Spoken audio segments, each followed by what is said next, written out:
So we're sticking with one of the biggest headlines in global news. Russia says it's ready to support Africa towards its energy transition as the continent looks to cut its energy poverty.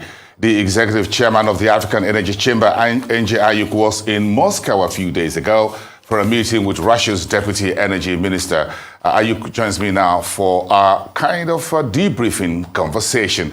Good evening to you, Ayuk. Thanks for coming through. So this is a kind of a debriefing, if you put it that way. Thanks for giving us this first interview since you're back from Moscow just a couple of hours ago, yesterday or so. What was the key focus of your meeting and your team 2 days ago with the Russia's deputy energy minister?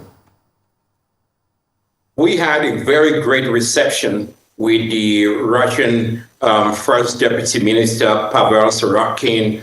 Really great people. We did have a lot of discussions around energy poverty, energy transition, climate change, and the dangers it could be for Russia and Africa, the current geopolitical situation happening in that region, where we are all seeking peace, but also we cannot stop there. We had strong conversations on driving Africa's future and really ensuring that Africa is not put at the backseat, because just like you saw in the previous segment where the Vice President of Nigeria was talking about energy poverty and energy issues, let's not forget 600 million people in Africa with no access to electricity, 900 million no clean cooking technologies. Russia has done something amazing with gas. They've used natural gas to really develop their country, move away from the most carbon-intensive form of fossil fuels, coal, and develop a lot with gas that it can produce fertilizers, and those fertilizers can go around the world. Today, we saw the issue with the African Union president going to Russia and speaking with President Putin about the blockage around fertilizers and food products coming to Africa. We need to continue that discussion. And that is an African discussion that needs to be had at that time. And I know some people have been very critical about me going to Russia and everything, but they don't get critical about others going to Russia or meeting with others. I think I come from the same tradition with President Nelson Mandela, who says your enemy doesn't have to be our enemies. But also, I was a Sunday school teacher growing up. The Bible teaches me that blessed are the peacemakers, for they are going to be called the children of God. Well, how much is Russia willing to put on the table to support Africa's quest to cut energy poverty and get on the road to energy transition, Ayuk?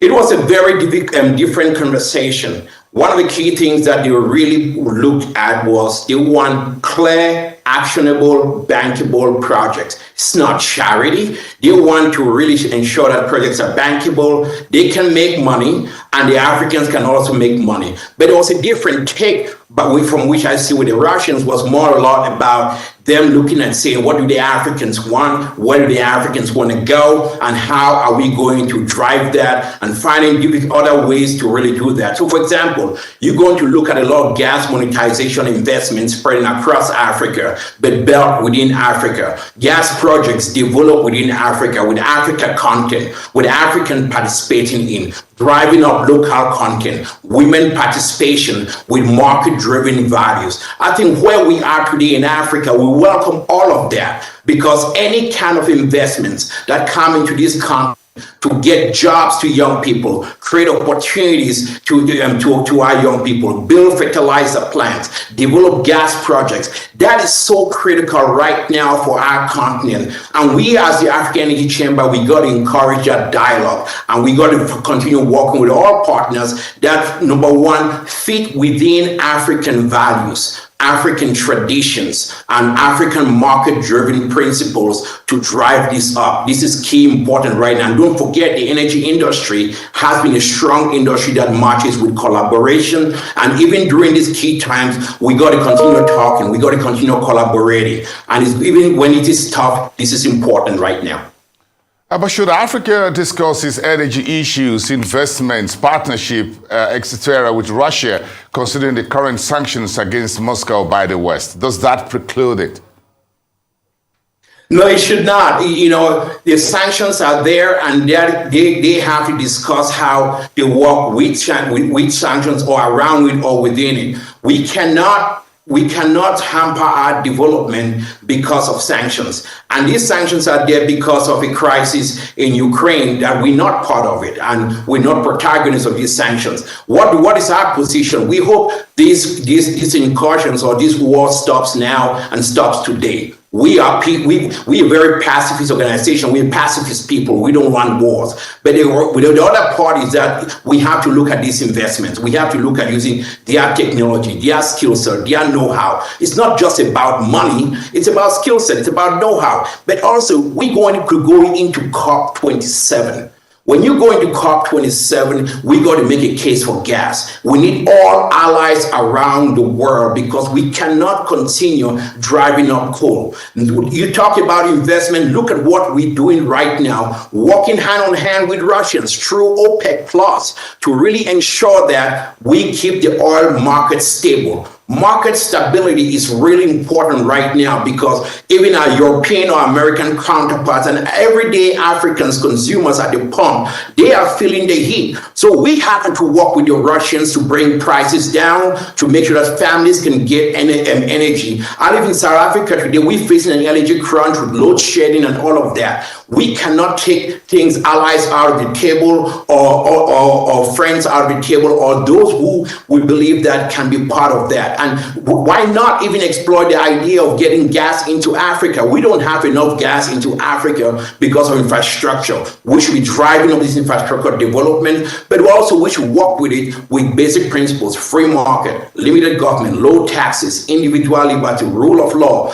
Those principles are so important, and that's what we need to continue driving. And I think that the Russians will come on board on those principles because we need to have our own principles first. And don't forget, we have the Intra-Africa Free Trade Act. It's very important, but we need to get more allies as we go ahead with our energy security. Yes, Africa need more allies, but how should Africa play the hand of economic friendship being offered by Russia at this time in terms of what are we doing? If you look at the African Energy Week in October, how much of country-by-country conversation would be on the table for Russians, for friends around the world that needs to invest in Africa, looking at the tough roads of transition from fossil fuel to renewable to clean energy?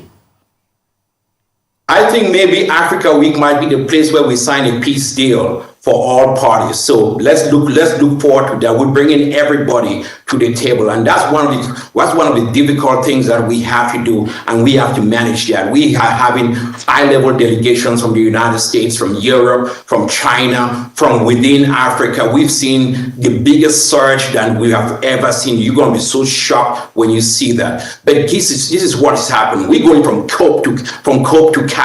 Cape to Cairo. We're going to keep everybody together because what's the goal? The goal is a just energy transition. The goal is getting Africans to, we can even embrace green because there are many good shades of green that we could look at when it comes to hydrogen or different kind of renewables. But then we have to have an African consensus, an African narrative going into COP, an African position. That narrative, that consensus, that we have a unified position going up there, that is our drive. And gas is part of that. We cannot back out on the ability to use green gas in Africa to drive our futures. So we would welcome everybody that wants to participate. We'll drive this debate. And I think this is the beauty about free speech and free expression, because we don't want to stifle this and not have different people coming in there. Looking at about 8,000 to 10,000 people coming into Cape Town. We want them to have that dialogue. And yes, I know we're going to have a few protesters and demonstrators. That will be their own way of expressing themselves. But we welcome all of God's children to talk about our energy future and how we're going to save Africa.